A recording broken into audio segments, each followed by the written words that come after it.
It did not take long until a lake appeared in front of her. She did not know whether this lake had been revived by Vidar after it had been burned, or whether it was a small lake that had narrowly escaped the great burning. If you look at it overall, it's in the northeast.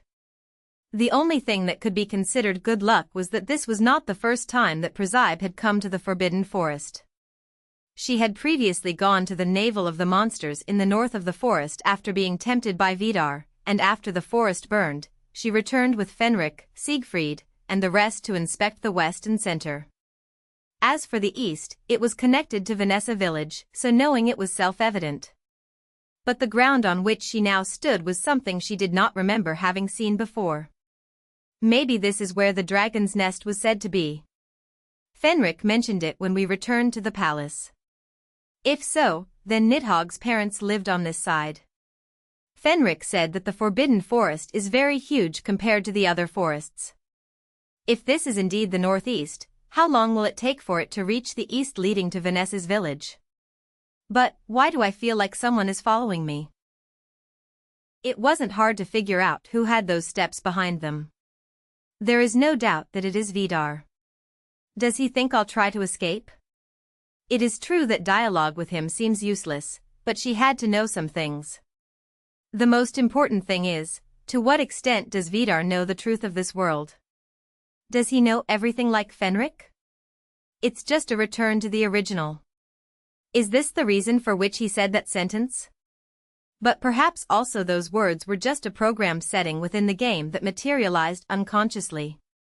However, what was really confusing Presepe was her inner confusion. She didn't know what to do. More precisely, she did not know what she really wanted, so she was lost between the possibilities. I really love you, Presepe.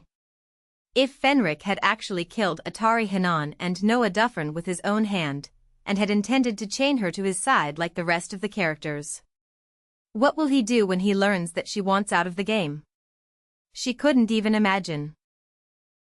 Maybe it would be better if I didn't tell him everything. A bitter smile appeared on Presepe's face. So, should I hook up with Vidar then? Yes, this is probably the most rational option. If you reach the end with the real hero, Vidar, you might actually be able to return to reality. But the strange thing is, the more she thinks about Fenrik, the more he comes back to occupy her heart. His deep voice as he whispered, "I love you," his sincere confession, and his warm arms when he held her. What on earth should I do? She did not notice until she was standing directly in front of the lake. She carefully bent down slightly and stared at her face reflected in the water. Her clear face was stained with dried blood. It was not just her face, but her long silver hair and delicate dress as well. She suddenly felt as if insects were crawling all over her body. I have to wash first, then think. But suddenly. Why don't you go? Vidar had arrived right behind her, staring at her with his eyes wide open. Why should I go? Because of course I'm going to wash. Don't you see my appearance? I'm covered in blood. The bird in her arms cried out as if it agreed with her. But Vidar kept staring at her with an expressionless face, and then suddenly he began to take off his clothes. Are you crazy? What are you doing? Didn't you say you were going to take a shower? So we take a shower together, what's the problem? What? What words are these? But I'm also covered in blood. He was right about that. Then just shower after me. Why? Vidar raised his eyebrows in surprise. As long as we wash up in the end, what's the difference? He asked her as if he didn't even understand what was making her angry. Or are you doing this to keep an eye on me and keep me from escaping? If so, no, Vidar interrupted sharply. I'm not worried. You don't have anywhere to go, do you? Someone who didn't seem to know anything. No, for being just a magical creature, he knew very well how to apply pressure to painful wounds. It won't take long, when I finish washing, you can wash up. But during that time, don't watch me. Sit over there behind that tree or somewhere else. She said, pointing to a distant tree. Why can't I look? Even a 5-year-old seems to have a higher level of understanding than this. Talking won't help anyway. Because it bothers me. Then she said as clearly as possible and in a firm tone, go now. And I repeat it clearly again, don't even think about voyeurism. Understood?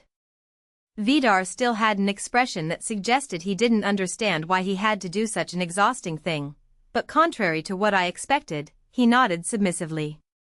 As Presepe watched Vidar's back walk away with heavy steps, she let out a long, repetitive sigh as if she was very tired. It's okay, at least he can speak. I don't understand. Then, after checking Vidar's movements several times, she began to take off her clothes, went to a place where she could not be seen, and began to wash. Fenric's palace was shrouded in silence.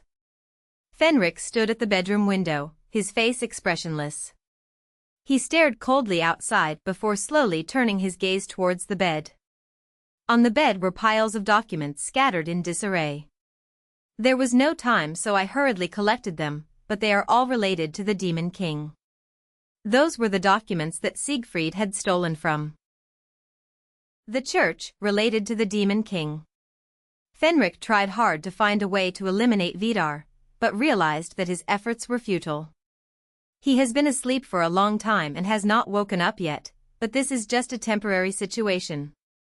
The more he researched, the more he realized the obvious truth. Our church is trying to calm the anxiety as much as possible, but no one knows how long we can continue. The truth was that it was impossible to eliminate Vidar. But we have a sacred duty to protect Alleluia. So later generations must engrave these records in their bones and souls, until they find some way, before he fully awakens and returns. Yet we must always remember, when he returns, not even the incarnation of a great legend will be able to finish him off, not even weapons steeped in weeping epics will be able to kill him, not even the blessing of any god will be able to extinguish him. Everything begins and ends with him. In the end, the church has done nothing for all these years except write down nonsense that is barely fit to make passers-by laugh. Besides the church documents Siegfried had handed him, Fenric discovered something else. In Presepe's room. In his hands was a crumpled sheet of paper. Book of Prophecies. It was the same book of prophecies that Presepe had stolen from Ivan's room. He sleeps eternally, but he does not sleep, he can neither die nor live. Until that miserable woman who is neither human nor a magical creature finds her way to him, he will repeat a false life immersed in torment to no purpose. Did Vidar want revenge for this complete torment he had lived through for thousands of years? Without him, the woman will not be able to end her torment, and without her, he will not find peace. Is that why she searched for him endlessly? Because the person who was destined to be associated with her in this world was Vidar alone. Did she intend to marry him and make a wish? To pray that this world would let her go? Fenric bit his lip hard. I really love you. With all my heart. And whatever happened later. Fenric was too. What argument did he have to believe? What part of her words were sincere? Was there even a real moment of honesty? He kept remembering her pure smile, then closed his eyes tightly. But the funny thing is that his strongest feelings were not Presepe's betrayal, but rather his overwhelming longing for her. He wanted to hear her voice, hold her, feel her breath. Rather, he wanted to beg her not to leave him. To stay with him forever. And he is willing to do anything for it. Because of this, he knew better than anyone what he had to do now. Your Highness. Hannah came in, looking worn out over the course of a few days, and stood at the door, speaking cautiously. All the soldiers arrived. The knights of the organization also said that they would provide all the support they could, he should bring Presepe back. It didn't matter that he asked her why she cheated on him, or if she was really going to leave him, or if her confession was just a lie. What haunted him was the image of Presepe, alone, trembling alone. Tell them we will leave immediately. Yes. Hannah answered briefly and then quickly ran off. It wasn't long before the place sank into cold silence, leaving only Fenric, who quietly began preparing to exit. He put on his armor and took his sword. Before he left the room, he suddenly stopped. Then he slowly turned back. He approached the bed, bent down slightly, and reached out to touch a familiar box. Would this be helpful? It no longer served as a combat weapon for him, and yet, he felt as if something was drawing him to it, preventing him from ignoring it. Fenric slowly opened the box, took the last of it, and then left the room without any hesitation.